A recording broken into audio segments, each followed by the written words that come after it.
Social મીડિયામાં મહિલા PSI વિરુદ્ધ અભદ્ર ટિપ્પણી કરનાર સાડીમાં સ્ટોન લગાવવાના કારખાનામાં મેનેજર જય મહાકાલ ફેસબુક યુઝર પ્રકાશ પટેલની ધરપકડ.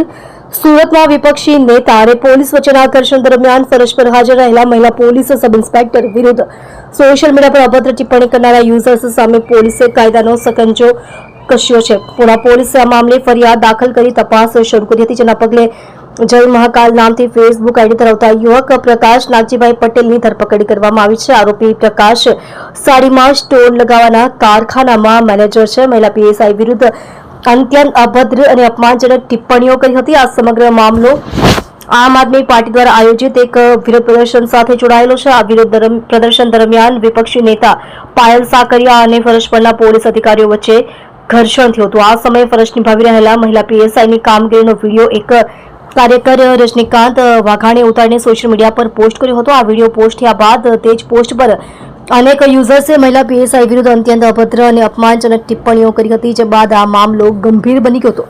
4 યુઝર્સ સામે ગુનો દાખલ. ફરજ પરની મહિલા અધિકારી વિરુદ્ધ કરેલી અભદ્ર ટિપ્પણીઓને ગંભીરતાથી લેતા પુણા પોલીસે તુરંત કાર્યવાહી કરી હતી. પોલીસે આ ટિપ્પણી કરનાર 4 ફેસબુક આઈડી ધારકો સામે છેડતી અને આઈટી એકની કલમ અંતર્ગત ગુનો નોંધી તપાસ શરૂ કરી હતી. જે 4 ફેસબુક આઈડી ધારકો સામે ગુનો નોંધાયો હતો તેમાં કેતન પટેલ, વિજય પટેલ, રાજ જસાણી, જય મહાકાલ નામના યુઝર્સ શામેલ છે. જય મહાકાલ યુઝરની ઓળખ કરી ધરપકડ.